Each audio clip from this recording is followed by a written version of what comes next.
IT job కోసం try చేస్తున్నారా? Coding tutor లో ట్రైనింగ్ తో పాటు స్టైఫండ్ అండ్ 100% జాబ్ గ్యారంటీ. నమస్తే, నేను Keshav. Welcome to Suman TV. కోల్కతాలో జూనియర్ డాక్టర్ హత్యాచార ఉదంతం దేశం మొత్తాన్ని కదిలించి వేసింది. అలానే సుప్రీంకోర్టు సుమోటోగా ఈ కేసుని విచారించాలనేటువంటి కీలక నిర్ణయం తీసుకుంది. సిబిఐ ఆల్రెడీ విచారణ పర్వంలో ముందడుగు వేస్తున్నటువంటి పరిస్థితి. కానీ అసలు దోషులు ఎవరు అనే అంశం పైన ఇంతవరకు ఒక స్పష్టత రాలేదు. పైగా కన్ఫ్యూజన్ రోజు రోజుకి పెరిగిపోతుంది అనేటువంటి విమర్శలు వస్తున్నాయి. ఈ ఉదంతాన్ని ఏ విధంగా చూడాలి? అప్పుడు నిర్భయ ఘటన, ఇప్పుడు అభయ ఘటన. దేనికి ఫుల్ స్టాప్ పెట్టలేని నిస్సహాయ స్థితిలో యంత్రాంగం ఉందా? ఈ అంశాన్ని విశ్లేషించేటువంటి ప్రయత్నం చేద్దాం. మనతో పాటు సీనియర్ పోలీస్ అధికారి రిటైర్డ్ రెడ్డన్న గారు ఉన్నారు. రెడ్డన్న గారు నమస్కారం. నమస్కారం అండి. ఈ కోల్కతా ఇన్సిడెంట్ దేశం అంతా కూడా ఒక సంచలనంగా మారింది. సిబిఐ ఇన్వాల్వ్ అయినాక ఒక క్లారిటీ వస్తుందని అందరూ అనుకున్నారు.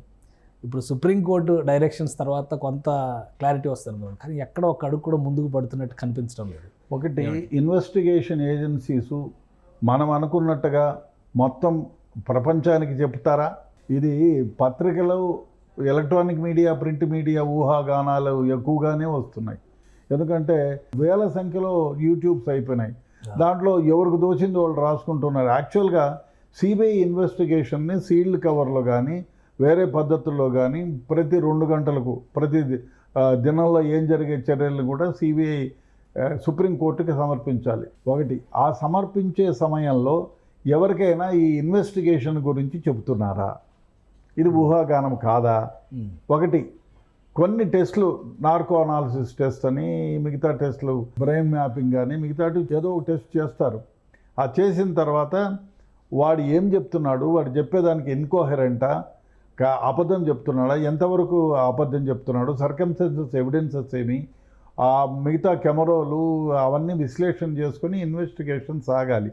ఒకటి, మనం అనుకున్నట్టే ఇన్వెస్టిగేషన్లో పురోగతి లేదు అని అనుకుందాం. ఏదో పిచ్చాపాట మాట్లాడి మభ్య పెడుతుంది అనుకుంటే సుప్రీంకోర్టు ఊరుకోదు కదా.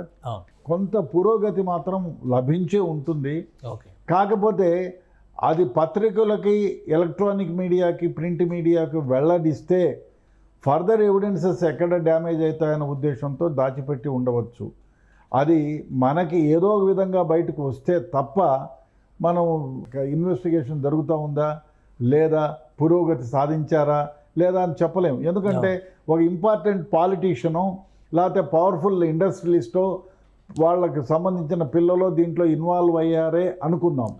సపోజ్ ఆ ఇన్వెస్టిగేషన్ యొక్క ఏదైనా లీక్ బయటకు వస్తే వాళ్ళు దేశం వదిలి పారిపోరనేటువంటి గ్యారంటీ ఉందా? కాబట్టి ఇన్వెస్టిగేషన్ గోప్యంగానే ఉంచుతారు కొంతవరకు. అందువల్ల నేను అనుకునేది ఏమంటే, పురోగతి ఉంటుంది, కానీ ఎప్పటికప్పుడు దీన్ని పత్రికల సందర్భంలో మాత్రమే రివీల్ చేస్తారు. మీరు అన్నట్టుగా ఇప్పుడు ఒక పాయింట్, విదేశాలకు వెళ్ళిపోయేటువంటి అంశం విషయంలో ఇప్పుడు మాజీ ప్రిన్సిపల్ సందీప్ ఘోష్ ఉదంతం కావచ్చు, కొంతమంది వైద్యాధికారులు అక్కడ ఆల్రెడీ సేవలు అందిస్తున్న వాళ్ళు సెలవు పైన వెళ్ళిపోయారు, 2-3 ఫారిన్ వెళ్ళిపోయారు, కెనడా వెళ్ళిపోయారు అనేటువంటి చర్చ కూడా నడుస్తుంది. సో అటువంటి అవకాశాలు ఉండొచ్చా? డెఫినెట్గా ఉంటుంది. ఎందుకంటే కొంచెం యాక్టివ్గా డబ్బులు సంపాదించాలనేటువంటి నేర ప్రవృత్తి కలిగి ఉండే వాళ్ళందరూ ఏదన్నా రేపు అపవాదో అపనిందో లేదో చేసింది నెత్తిన పడుతుందని అనుకున్నప్పుడు వీసాలు తీసి పెట్టుకుంటారు. మనం చూడండి, పాలిటీషియన్స్ ఉన్నిలేవా ఏదో ఒక వీసా ఉంటే మంచిది కదా, ఏదో ఒక వీసా అంటే ఏదో ఒక రాష్ట్రానికో దేశానికో ఏదో దేశానికి పారిపోవడానికి వీలుగా ఉంటుందని. సో ఆ విధంగా ఈ నేర ప్రవృత్తి ఉన్నవాళ్ళు డబ్బులను ఎక్కడైనా మన దేశంలో కాకుండా బయట దాచిపెట్టాలని ఆంక్ష ఉన్నవాళ్ళు ఆ ఆకాంక్షతో ముందుగానే పాస్పోర్ట్లు, వీసాలు తీసుకొని పెట్టుకొని ఉంటారు. పోయి స్టాంప్ వేసుకుంటారు. ఇప్పుడు సపోజ్ ఇక్కడ నుంచి దుబాయ్కి వెళ్ళాడనుకో, అక్కడ మళ్ళీ వీసాకి అప్లై చేసుకోవడం ఈజీ అవుతుంది ఇంకో దేశానికి పోవడానికి. లేదు, ఈ వేరే ఇంకొక ఫ్రెండ్లీ కంట్రీకి పోయి అక్కడ నుంచి వేరే దేశానికి వితౌట్ వీసానో, ఆన్ అరైవల్ వీసానో తీసుకునే అభిప్రాయం ఉంటాయి. కాబట్టి అదే కాకుండా కొన్ని కంట్రీస్కి మనం even without visa you can travel. ఆ విధంగా ప్లాన్ చేసుకుని ఎగిరిపోతే ఏం చేయగలుగుతాం? ఒకసారి దేశం వదిలి పారిపోయిన తర్వాత మళ్ళీ వాళ్ళని భారతదేశానికి తీసుకురావాలంటే బోలెడంత తతంగం. అందువల్ల ఇన్వెస్టిగేషన్ గోప్యంగా ఉంచుతారు జనరల్గా. మీరు చాలా కేసులు చూశారు మీ సుదీర్ఘ అనుభవంలో. ఈ ఇష్యూలో పర్టికులర్గా సొంత గవర్నమెంట్, లోకల్ గవర్నమెంటే ఆందోళనలు చేస్తున్నటువంటి పరిస్థితి ఉంది. వైద్యాధికారులుగా ఉన్న వాళ్ళని సస్పెన్షన్లో పెట్టాల్సిన వాళ్ళకి వేరే పోస్టింగ్లు ఇచ్చినటువంటి పరిస్థితి ఉంది. అసలు ఒక ఇన్సిడెంట్ అంటే రేప్ మర్డర్ అనేటువంటి ఇష్యూని పక్కన పెడితే అదర్ క్రైమ్ చాలా యాంగిల్స్ కనిపిస్తున్నాయి. సో దీన్ని ఎలా చూడాలి? అసలు ఆ ప్రిన్సిపల్ ద్వారానే ఇక్కడ నుంచి విదేశాలకి ఆయన ఎగుమతులు చేస్తున్నాడు, యూజ్ చేసిన సిరంజులు వాడుతున్నాడు, ఆయన ఒక మాఫియా డాన్ అంటున్నారు అక్కడ ఉన్నటువంటి. నిజము ఉండొచ్చు, ఇది కాకుండా ఊహాగానమై కూడా అయి ఉండొచ్చు. పూర్తిగా ఇన్వెస్టిగేషన్ చేస్తే తెలుస్తుంది. ముఖ్యంగా అతన్ని ఎందుకు సస్పెండ్ చేశారు, వాట్ ఆర్ ది కౌంట్స్, అది తెలియాలి. సో సస్పెన్షన్ చేసింది ఎందుకు, మళ్ళీ with in 3 days 4 days revoke చేయడం ఎందుకు? అంటే ఎంత పవర్ఫుల్ అయి ఉండాలా? ఒక వ్యక్తిని సస్పెండ్ చేసిన తర్వాత ఇమ్మీడియట్గా రివోక్ చేయాలి అంటే ఆయన పవర్ఫుల్ అన్నా అయి ఉండాలి, తప్పులు లేకుండా అన్నా బిహేవ్ చేసి ఉండాలి. ఈ రెండిట్లో ఏదో ఒకటి.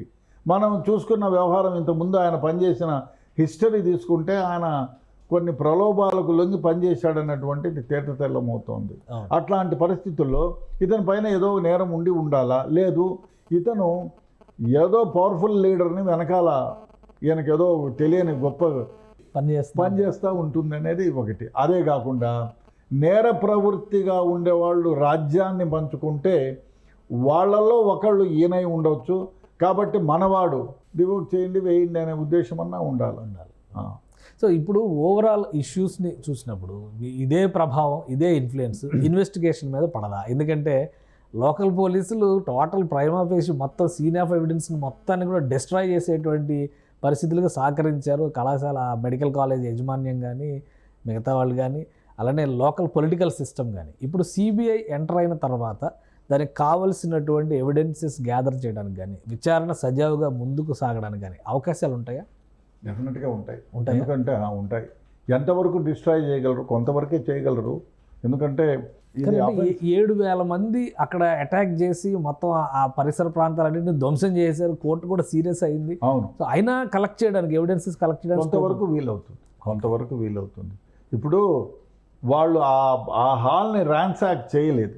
ఎక్కడైతే ఇన్సిడెంట్ జరిగిందో ఆ హాల్ని ర్యాన్సాక్ చేయలేదు.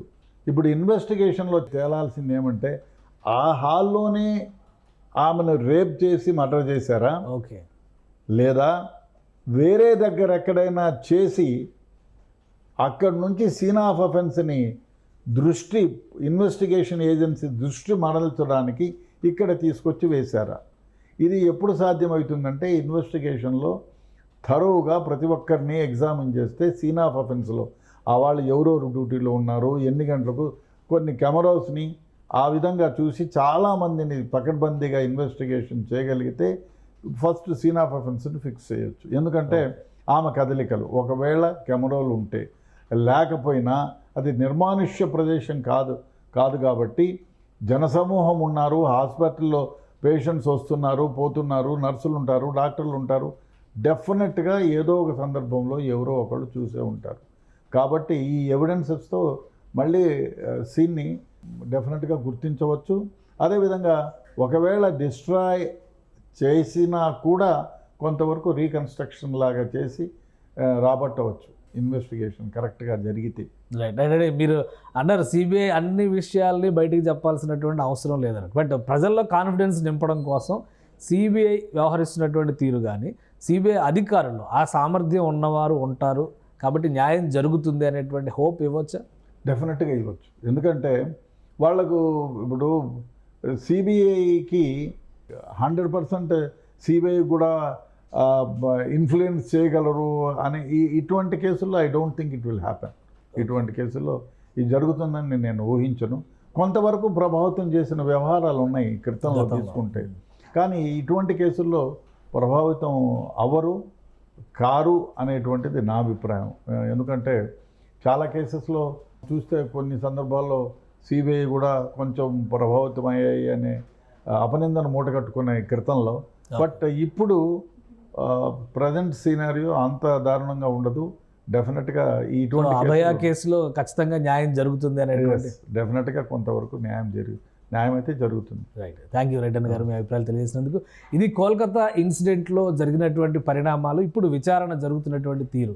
ప్రతిదీ ఫ్రేమ్ టు ఫ్రేమ్ మీడియాకి వివరించే అవకాశం ఉండకపోవచ్చు, కానీ సిబిఐ అక్కడ ఉన్నటువంటి ఆధారాలు, అందుబాటులో ఉన్నటువంటి సాక్ష్యాలు, ఘటనకు సంబంధిత వ్యక్తులతో నుంచి సేకరించేటువంటి సమాచారం, వీటి ఆధారంగా ఖచ్చితంగా నిందితుల్ని ట్రేస్ చేయడానికి మార్గాలు మిగిలే ఉన్నాయని రెడ్డన్న గారు చెప్తున్నారు. ఏం జరుగుతుందో వేచి చూడాలి. అభయ కేసులో న్యాయం జరగాలని దేశం మొత్తం కోరుకుంటుంది కాబట్టి ఈ విచారణ సక్సెస్ఫుల్గా కంప్లీట్ చేయాలని ఆశిద్దాం. ఇది స్పెషల్ డిస్కషన్. Keep watching.